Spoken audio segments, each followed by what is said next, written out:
at this point, you're in Fang Studios. You have like full on setup instead of before you said you were recording out of an office. So that's great. Is there anyone in the scene or even from out of town? Any like this is sort of more of a fun question. Any really like cool or unique or interesting experiences that you've had that were kind of out of the ordinary and something that you sort of stuck in your mind from the countless clients that you've been working with over the last couple of years?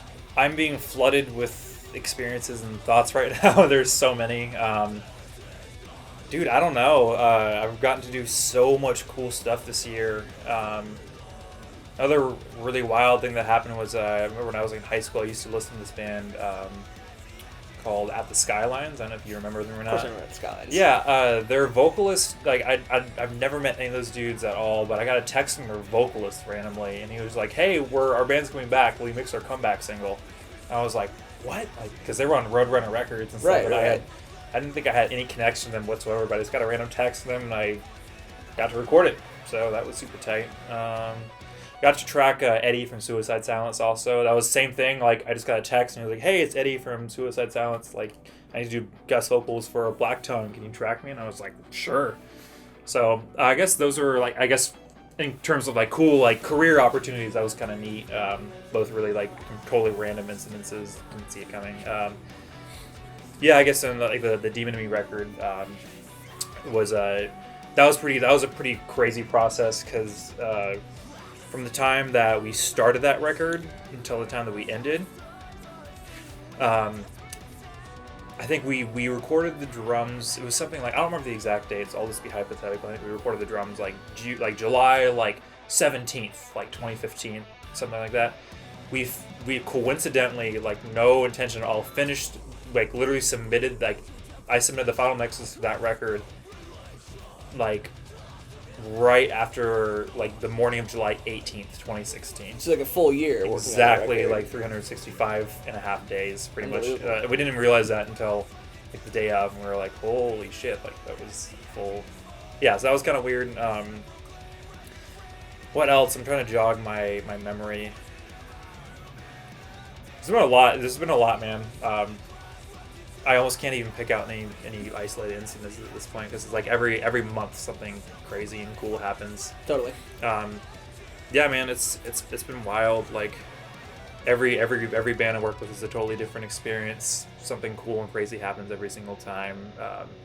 That's another thing is I used to be a really big fan of Kingdom of Giants, like also when I was in high school, and just I've only met like those guys maybe once before, and it was like 4 or 5 years ago. So like we didn't really know each other, but I got a message from I think it was like Dana, their vocalist, and he was like, "Hey, will you do our full length?" And I was like, "Yeah."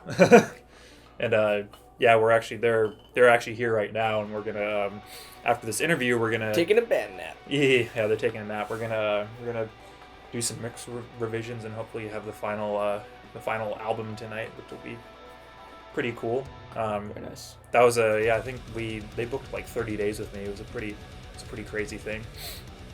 Yeah, like I was in New York like in I think the last like April or March or something, and I was at like this bar in Manhattan, and the guys at Mice happened to be like two blocks away, and I hadn't seen them in a while, so we just ended up meeting up and like got drunk. It was fun. Day in the life of Loiacono. Yeah, it's been a weird year, for sure. It's been fun, though. Is there anything that you'd like to say to those watching, whether it be, potential clients or, friends of yours, or anything you want to plug? I don't know. I just hope I don't seem like a douche. Like, I haven't talked about myself in, like, to this capacity in a long time, so it's kind of weird, but no, I'm sorry. Yeah, I don't know. I guess if you've gotten this far, thank you so much for giving us the time of day, and particularly thank you to Nick, Robbie, and Kevin for putting all this together. I'm really glad that we have people like you guys that are really like involved in the scene and kind of building our little musical sphere in the Bay Area, because I think the scene has been very on and off. Like we had like we had the crazy like 2007 2010 like years when pinup like had all like the pop punk bands and all the shows, and they were like we had all these crazy crowded shows and stuff, and then we had a few dormant years, and now the hardcore scene is back and just like booming and stuff, and it's really weird to see kind of that go like full circle again. And then I'm glad you guys are documenting the people that have kind of been like behind the scenes for a while. It's a really rad thing. So thank you guys. Reported Fang. Yes, thank you.